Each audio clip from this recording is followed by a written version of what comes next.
Hello everyone, welcome to B coaching classes. कैसे आप सब? उम्मीद है बेटा सब लोग बहुत अच्छे होंगे। तो प्यारे बच्चों, हम लोग स्टार्ट कर रहे हैं क्लास 11 की बायोलॉजी दोबारा से। और आज की क्लास में बेटा हम लोग स्टार्ट कर रहे हैं एक नया चैप्टर जिसका नाम है बायोलॉजिकल क्लासिफिकेशन। ठीक है, तो प्यारे बच्चों उम्मीद है ये क्लास सबको बहुत पसंद आएगी। और प्यारे बच्चों अगर ये आपको पसंद आती है तो प्लीज़ आप चैनल को सब्सक्राइब करिएगा, वीडियो को लाइक करिएगा और अपने दोस्तों के साथ शेयर करिएगा। चलिए इसी उम्मीद के साथ कि सब कुछ बहुत अच्छा लगेगा आपको, हम लोग स्टार्ट करते हैं बेटा अपनी आज की क्लास। तो आप सबसे पहले आप लिखेंगे चैप्टर का नाम। कहाँ लिखेंगे बेटा? सबसे ऊपर लिखेंगे। तो चलिए हम भी लिखते हैं आपके साथ में। आप नाम डालेंगे बेटा बायोलॉजिकल क्लासिफिकेशन। Biological classification. देखिए बायोलॉजिकल क्लासिफिकेशन क्या है। देखिए पृथ्वी पर ना बहुत बड़ी बायोडाइवर्सिटी है। बायोडाइवर्सिटी का मतलब कि पृथ्वी पर ना बहुत तरीके के बहुत सारे ऑर्गेनिजम्स मौजूद हैं। ठीक है, तो इन ऑर्गेनिजम्स को एक एक करके स्टडी करना तो पॉसिबल है नहीं, बड़ा मुश्किल काम है। ठीक है, तो सारे ऑर्गेनिजम्स को एक साथ स्टडी नहीं किया जा सकता।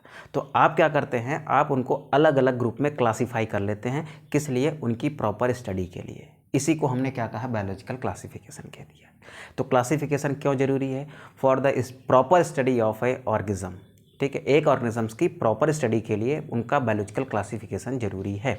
ठीक है, तो सबसे पहले क्या बात लिखते हैं बेटा? क्लासिफिकेशन। क्लासिफिकेशन क्या है?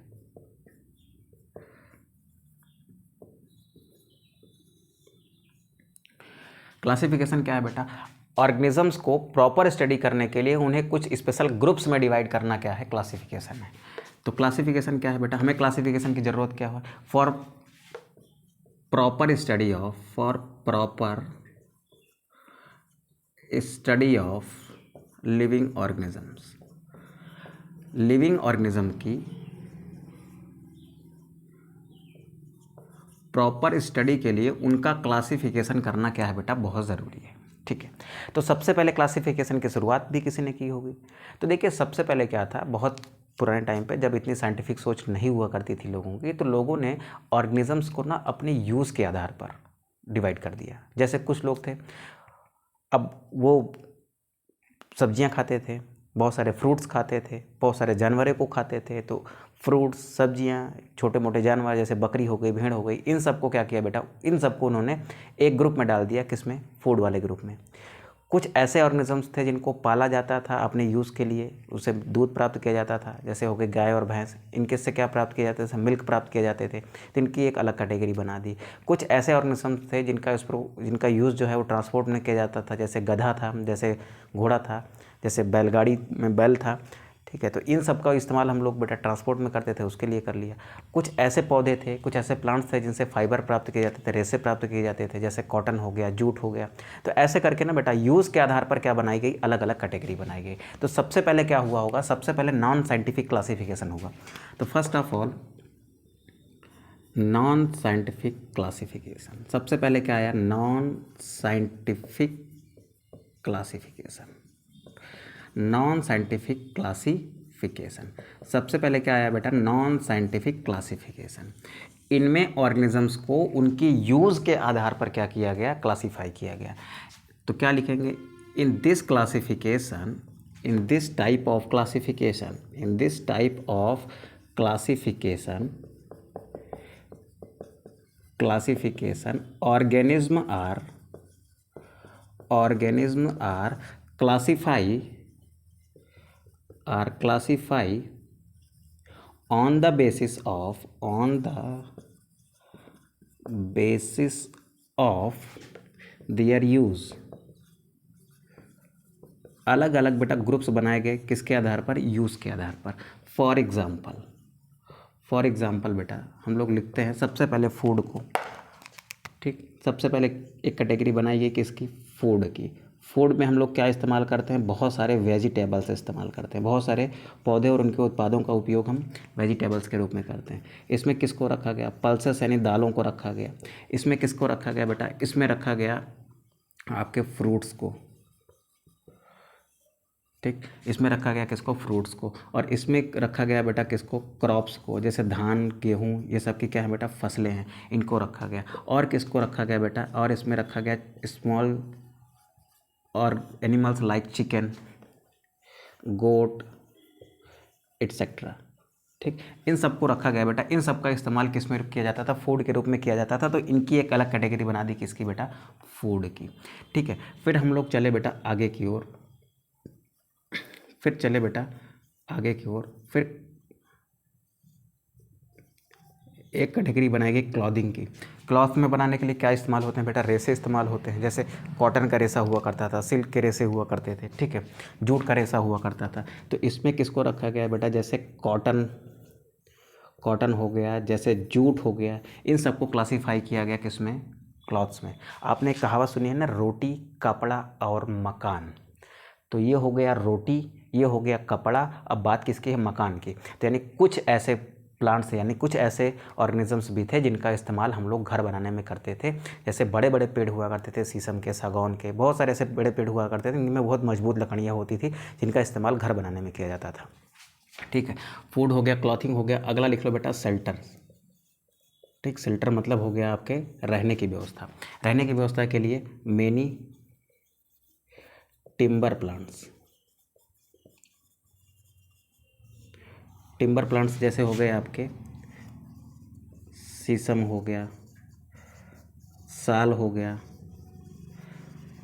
सागौन हो गया, एट्सेट्रा। इन सब का इस्तेमाल किया जाता था बेटा क्या बनाने में? घर बनाने में। तो ये हो गया बेटा रोटी कपड़ा और मकान। तो इंसान की 3 ज़रूरतें यहाँ से पूरी हो गई, रोटी कपड़ा और मकान। अब और क्या था बेटा? और किस चीज़ में इस्तेमाल करते थे? और यहाँ पर एक छोटी बात लिख सकते हैं बेटा, ट्रांसपोर्ट। क्या लिख सकते हैं बेटा? ट्रांसपोर्ट। ट्रांसपोर्ट में क्या इस्तेमाल किया जाता था? ऑक्स इस्तेमाल किया जाता था। किसके लिए बेटा? ऑक्स कार्ट के लिए, यानी बैलगाड़ी के लिए। ठीक है, फिर बुल इस्तेमाल किया जाता था, सांड इस्तेमाल किया जाता था बेटा बुल कार्ट के लिए। ठीक है, हॉर्स इस्तेमाल किए जाते थे किसके लिए? हॉर्स इस्तेमाल किए जाते थे बेटा हॉर्स कार्ट के लिए। ठीक है, और अगर आप आगे जाइए बेटा तो डंकी का भी इस्तेमाल करते थे। ठीक, तो इन सारे ऑर्गेनिजम्स का उपयोग होता था किसके लिए बेटा? ट्रांसपोर्ट के लिए। ठीक है, फिर एक कैटेगरी इन लोगों ने और बना ली। चलो अच्छा ठीक है, इतनी कैटेगरी आप लिखिए, इतनी कैटेगरी ज़रूरी थी हमारी, रोटी कपड़ा और मकान, और एक जगह से दूसरी जगह आने जाने के लिए। ठीक है, अब फिर कुछ आता था बेटा, अगर बनाना चाहते हो तो बना लीजिए आप, सिक्योरिटी के लिए। कुछ जीवों को अपनी सिक्योरिटी के लिए पाला जाता था, for example dogs. For example क्या लिखेंगे हम? डॉग्स। डॉग्स को लिखना है बट हम लिख सकते हैं कि सिक्योरिटी के लिए इनको पाला जाता था। ठीक है, तो ये सारा क्या था बेटा? ये सारा हमारा पहले नॉन साइंटिफिक क्लासिफिकेशन था, जिसमें कोई साइंटिफिक अप्रोच नहीं रखी गई, कोई साइंटिफिक तरीका नहीं लगाया गया। ठीक है, तो सवाल ये उठता है कि सर ठीक है, आपने तो नॉन साइंटिफिक क्लासिफिकेशन बता दिया, इतना से बेटा कभी सवाल नहीं आएगा, आपको केवल अंडरस्टैंडिंग बनाने के लिए मैंने इतना बताया है। अब सवाल उठता है बेटा कि सबसे पहला साइंटिफिक क्लासिफिकेशन किसने दिया? तो first scientific classification was given by Aristotle. किसने दिया था बेटा? एरिस्टोटल ने दिया था। ठीक है, तो इसको आप फटाक से स्क्रीनशॉट करें। तो यहाँ पर मैं छोटा सा लिखने की कोशिश करता हूँ। चलिए, अब इसको मैं बेटा थोड़ा सा रफ करता हूँ और यहाँ पर लिखता हूँ क्या बेटा? मैं फर्स्ट साइंटिफिक क्लासिफिकेशन। ठीक, चलिए आप सबसे पहले लिखेंगे बेटा फर्स्ट साइंटिफिक क्लासिफिकेशन को। First scientific classification. सभी जीवों का जो पहला साइंटिफिक क्लासिफिकेशन, जिसमें कोई साइंटिफिक अप्रोच रखी गई ना, वो किसके द्वारा दिया गया था बेटा? वो दिया गया था एरिस्टोटल द्वारा। Was given by Aristotle. किसके द्वारा दिया गया बेटा? एरिस्टोटल के द्वारा दिया गया। किसके द्वारा दिया गया सर? एरिस्टोटल के द्वारा दिया गया। इन्होंने क्या किया बेटा? इन्होंने जितने भी ऑर्गेनिज्म थे, ठीक, इन्होंने जितने भी ऑर्गेनिज्म थे ना, उसकी 2 कैटेगरीज बनाई। ठीक, इसकी 2 कैटेगरीज बनाई। 2 कैटेगरीज बनाई। एक बनाया बेटा प्लांट्स को, जो एक स्थान से दूसरे स्थान पर मूव नहीं कर सकते थे। एक बनाया इन्होंने किसको? एनिमल्स को। ठीक है, एक बनाया इन्होंने प्लांट्स को और एक बनाया इन्होंने एनिमल्स को। ठीक है, अब ध्यान से सुनिएगा बेटा, एरिस्टोटल साहब ने प्लांट्स को 3 कैटेगरी में डिवाइड किया उनकी मॉर्फोलॉजी के अकॉर्डिंग। मॉर्फोलॉजी का मतलब क्या होता है, किसी प्लांट के जो बाहरी स्ट्रक्चर्स आप देखते हो, स्टेम हो गया, उसकी लीफ हो गई, उसकी रूट्स हो गई, जो उसको आप बाहर से जैसा देखते हो ना, वही उसकी क्या है, मॉर्फोलॉजी है। अंदर से उनके स्ट्रक्चर में जाओगे तो उसको आप एनाटॉमी कहते हो, ठीक है। तो प्लांट्स की मॉर्फोलॉजी पर बेस्ड है, बेस्ड ऑन, एक मिनट बेटा, based on plant morphology, plants को 3 पार्ट में डिवाइड किया गया। कितने पार्ट में बेटा, 3 पार्ट में। इनको कहा गया बेटा हर्ब्स, इनको कहा गया हर्ब्स। दूसरे वाले कैटेगरी के प्लांट्स को कहा गया श्रब्स, और तीसरे को कहा गया बेटा ट्रीज।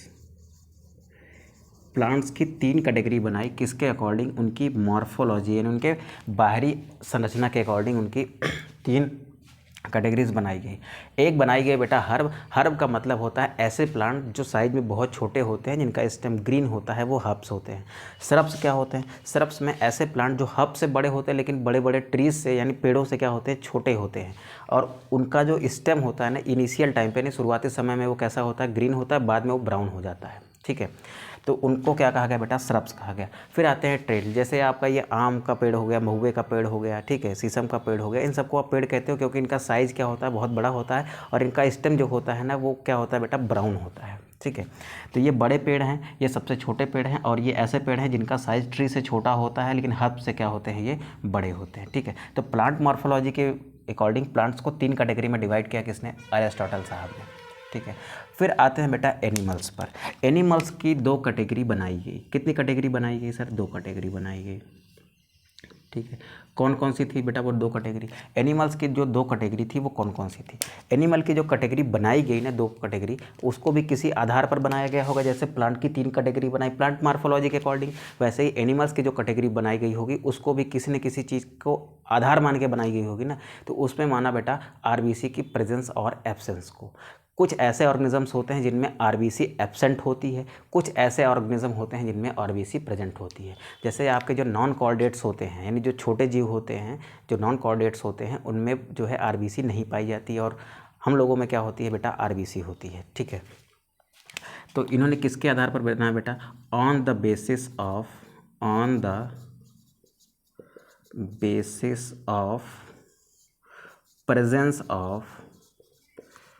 प्रेजेंस ऑफ आरबीसी, ठीक है। आरबीसी की प्रेजेंस या एब्सेंस के आधार पर क्या बनाया बेटा, कैटेगरी बनाई किसकी, एनिमल की। तो 2 कैटेगरी बनाई, एक को कहा एनाइमा और एक को कहा एनाइमा,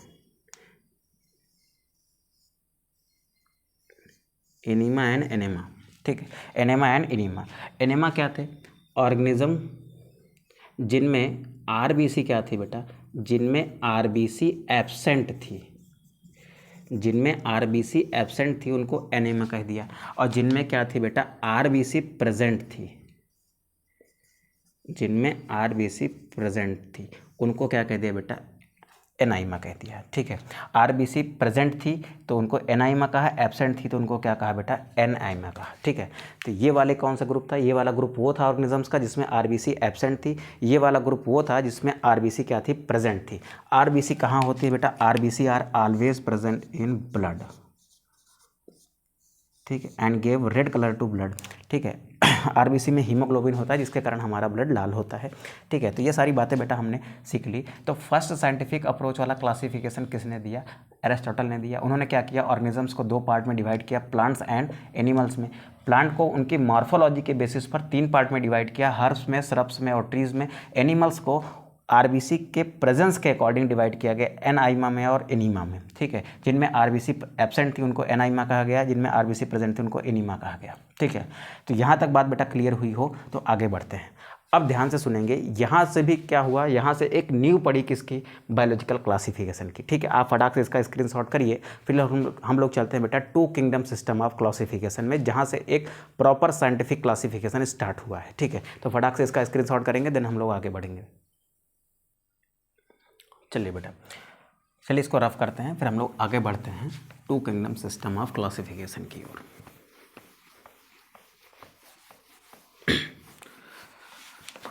बेटा अगर क्लासेस अच्छी लग रही हो तो प्लीज़ अपने फ्रेंड्स के साथ शेयर करिए, और ये क्लासेस ऐसे कंटिन्यू चलती रहेंगी, और ये क्लासेस ना डेली आपको 7 बजे आपको इसी आपके अपने प्यारे चैनल पर मिल जाया करेंगी। ठीक है, तो चलिए स्टार्ट करते हैं बेटा। हम लोग हेडिंग लगाते हैं बेटा, two kingdom system of classification. Two kingdom system of classification. हम लोग क्या पढ़ेंगे बेटा? हम लोग पढ़ेंगे two kingdom system of classification. ठीक है, two kingdom system of classification का नाम देख के क्या पता चल रहा है कि दुनिया भर के जितने भी ऑर्गेनिजम्स थे ना, उनको कितने किंगडम में डिवाइड किया गया, दो बड़े ग्रुप्स में डिवाइड कर दिया गया, जिनको कहा गया कि ये दो बड़े टू किंगडम्स हैं, इसमें ही सारे जीव को रखा जाएगा। ठीक है, तो पहली बात ये हुई बेटा कि ये two kingdom system of classification दिया किसने था? तो ये दिया था कैरोलस लिनियस साहब ने। ठीक है, तो पहली बात क्या लिखेंगे? This two kingdom system of classification, two kingdom system of classification was given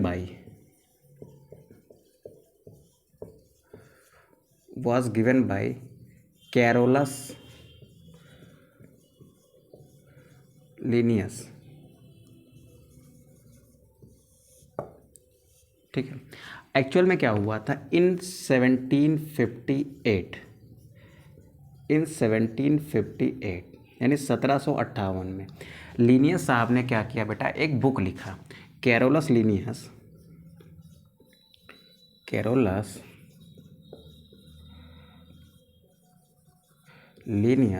wrote a book. इन्होंने क्या किया बेटा? एक किताब लिखी। कब? 1758 में। उस किताब में इन्होंने जिक्र किया किसके बारे में? Two kingdom system of classification के बारे में। ठीक है, अब वो किताब का नाम क्या था वो लिखते हैं बेटा। कैरोलस लिनियस ने 1758 में एक किताब लिखी। Carolus Linnaeus wrote a book सिस्टेमा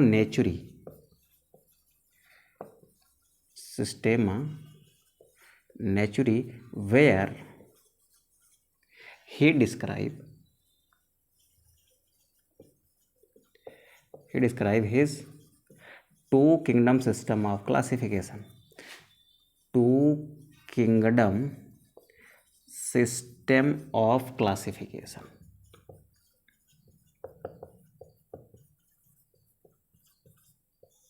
ठीक है, 1758 में कैरोलस लिनियस ने किताब लिखी जिसका नाम था सिस्टेमा नेचुरी, जहाँ पर इन्होंने two kingdom system of classification को डिस्क्राइब किया।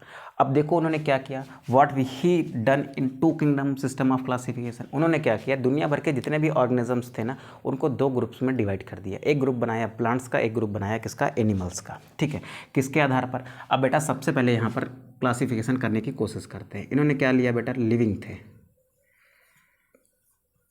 जितने भी लिविंग वर्ल्ड में चीज़ें थी, लिविंग वर्ल्ड को दो पार्ट में डिवाइड कर दिया। अच्छा ठीक है सर, आप दो पार्ट में डिवाइड कर रहे हैं ये तो समझ आ रहा है, लेकिन जब इन्होंने लिविंग वर्ल्ड को दो पार्ट में डिवाइड किया होगा तो किसी न किसी चीज़ को आधार मान के किया होगा। जैसे अभी एक क्लास का डिवीज़न किया जाए तो किस चीज़ को आधार माना जा सकता है? तो पहला आधार हम ये मान सकते हैं कि जो मेल बच्चे हैं, मेल स्टूडेंट्स हैं, वो एक साइड बैठ जाएँ, फीमेल स्टूडेंट एक साइड बैठ जाएँ। तो हमने क्लास को दो पार्ट में डिवाइड किया किसके according? Male and female students के अकॉर्डिंग। ठीक है, तो यहाँ पर बेटा क्या माना गया? यहाँ पर जेंडर को बेसिस मान के पूरी क्लास को क्या किया है? मैंने डिवाइड किया है। ठीक है, तो वैसे ही जब लिनियस साहब ने इस पूरे लिविंग वर्ल्ड को दो पार्ट में डिवाइड किया होगा तो किसी न किसी चीज़ का तो आधार माना होगा। तो उन्होंने आधार माना बेटा किसको? प्रेजेंस ऑफ सेल वॉल को।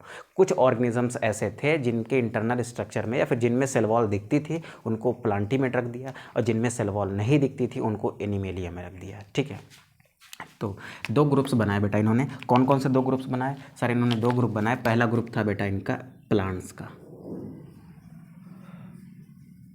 ठीक है, दूसरा जो इन्होंने ग्रुप बनाया बेटा वो था एनिमल्स का। ठीक है, किसके आधार पर किया बेटा? On the basis of presence of cell wall. On the basis of presence of cell wall.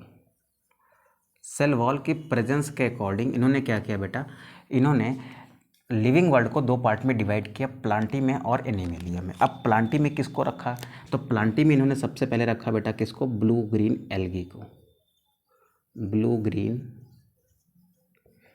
Algae को रखा। ब्लू ग्रीन एल्गी क्या होते हैं सर, साइनोबैक्टीरिया होते हैं। तो इनडायरेक्टली क्या है बेटा, ये नाम तो है इनका ब्लू ग्रीन एल्गी, लेकिन ये क्या है बेटा, ये आपके बैक्टीरिया है, ठीक है। फिर रखा इन्होंने किसको, इसमें इन्होंने रखा बेटा एल्गीज को, ठीक है। इन्होंने रखा इसमें किसको, बहुत सारे फंजाइस को।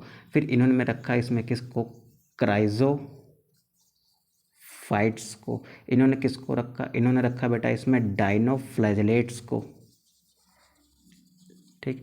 फिर इन्होंने किस में रखा, इन्होंने इसमें रखा ब्रायोफाइट्स को,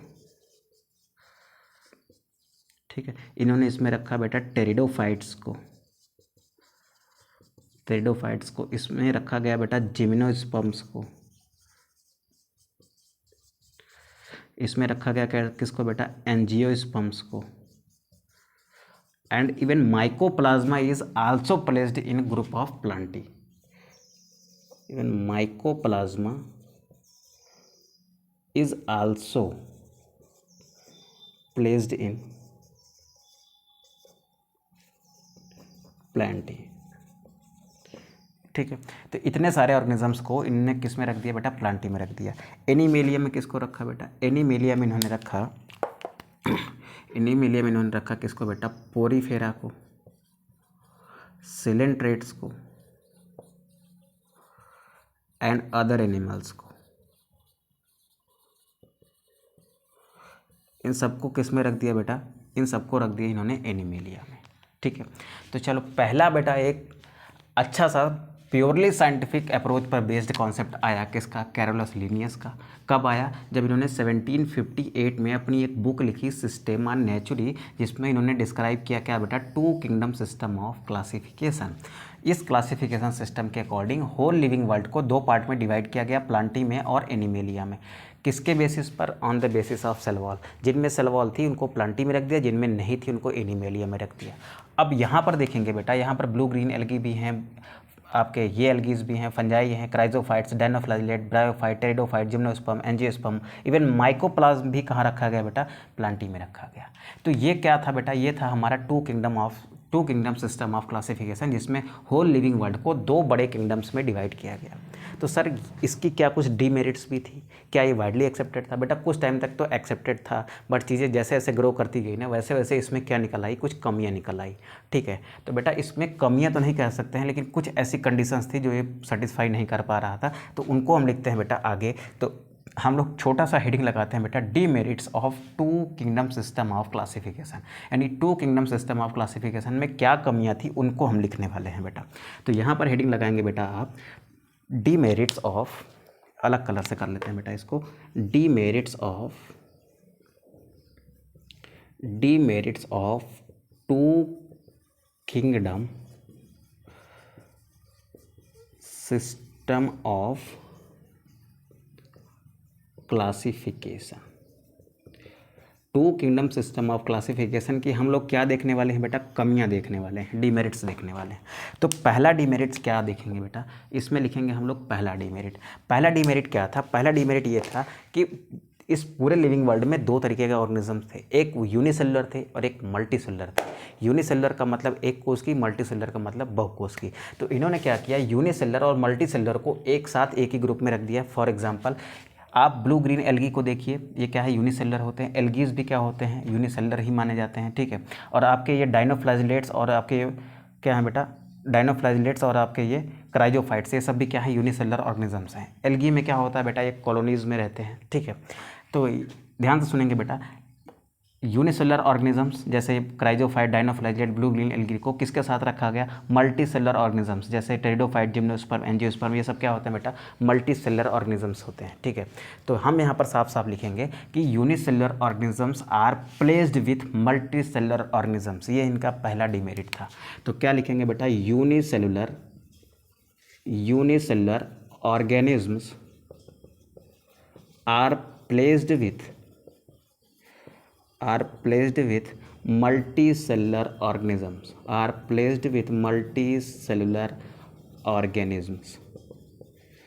ठीक है, पहली डिमेरिट क्या थी कि यूनिसेलुलर ऑर्गेनिजम्स को मल्टी सेलुलर ऑर्गेनिजम्स के साथ रखा गया, जैसे क्राइजोफाइट्स, डायनोफ्लैजिलेट्स, ठीक है, ब्लू ग्रीन एल्गी, ये सब क्या थे, यूनिसेलुलर थे। इनको रखा गया किसके साथ में बेटा, मल्टी सेलुलर के साथ में, ब्रायोफाइट, टाइडोफाइट, जिम्नोस्पर्म और एंजियोस्पर्म के साथ में।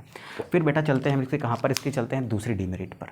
दूसरी डिमेरिट क्या थी, दूसरी डिमेरिट को लिखते हैं बेटा। दूसरी डिमेरिट ये थी कि प्रोकैरियोटिक सेल को किसके साथ रखा गया, यूकैरियोटिक सेल को। बैक्टीरिया की सेल बेटा क्या होती है, प्रोकैरियोटिक होती है, और ये सारे ऑर्गेनिजम्स कैसे हैं, ये सारे ऑर्गेनिजम्स यूकैरियोटिक हैं। तो प्रोकैरियोटिक ऑर्गेनिजम्स को यूकैरियोटिक ऑर्गेनिजम्स के साथ रखा गया। ये आपका प्रोकैरियोटिक है, ये सारे क्या हैं, यूकैरियोटिक्स हैं। तो यूकैरियोटिक्स और प्रोकैरियोटिक्स को एक साथ एक ग्रुप में रखा गया, ये इसकी दूसरी प्रॉब्लम थी। तो यहाँ पर लिखेंगे बेटा प्रोकैरियोटिक्स, दूसरी प्रॉब्लम क्या थी, prokaryotic organisms are placed with eukaryotic organisms, eukaryotic organisms. ठीक, अब थर्ड डिमेरिट क्या था बेटा, एक मिनट जरा चेक करने दो, नीचे दिख रहा है बराबर कि नहीं दिख रहा है, हाँ आ जाएगा, ठीक है। चलो अब थर्ड डिमेरिट क्या था बेटा, थर्ड डिमेरिट ये था कि ऑटोट्रॉप्स, ऑटोट्रॉप्स का मतलब जो अपना फूड खुद बना लेते हैं, यानी जो फोटोसिंथेसिस कर सकते हैं। हेटेरोट्रॉप्स यानी जो फोटोसिंथेसिस नहीं करते, अपने फूड के लिए किसी दूसरे पर डिपेंड रहते हैं ना, उनको हेटेरोट्रॉप्स कहते हैं। अब इस क्लासिफिकेशन में, इस प्लांटी में अगर आप नज़र डालेंगे तो आपको दिखाई पड़ेगा बेटा ये फंजाई। ये फंजाई क्या होता है बेटा, ये फंजाई ऑटोट्रॉप नहीं होता, इसमें क्लोरोप्लास्ट नहीं होता, जिसकी वजह से ये अपना फूड खुद सिंथेसाइज नहीं कर पाता है। ठीक है, तो ये क्या है बेटा, ये हेटेरोट्रॉप है, बाकी सब क्या है बेटा, ऑटोट्रॉप्स हैं।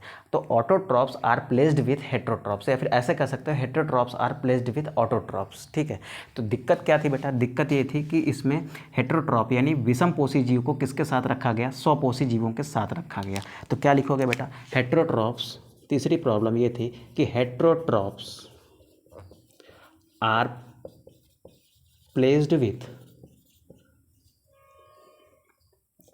ऑटोट्रॉप्स, किसके साथ रखा गया बेटा, उनको ऑटोट्रॉप्स के साथ रखा गया। ठीक है, तो ये बात थी किसकी बेटा, ये बात थी किसकी, हमारी two kingdom system of classification की। ठीक है, जहाँ पर हमने ये देखा कि कैरोलस लिनियस साहब ने कैसे पूरे लिविंग वर्ल्ड को दो पार्ट में डिवाइड किया। दो पार्ट में डिवाइड करने के बाद उनके क्लासिफिकेशन में क्या डीमेरिट निकल के आए बेटा, डीमेरिट आपको याद रखने हैं, क्योंकि डीमेरिट के अकॉर्डिंग ही आप क्या कर पाएंगे, डीमेरिट के अकॉर्डिंग ही आप आगे का क्लासिफिकेशन सिस्टम समझ पाएंगे। ठीक है, कितनी डीमेरिट सिस्टम है, देखो कितने डिमेरिट्स हैं बेटा, 3 हैं। तो जब इसके बाद जब 3 किंगडम सिस्टम आएगा ना, तो उसमें एक डिमेरिट कम हो जाएगा, उसमें 2 डिमेरिट बचेंगे।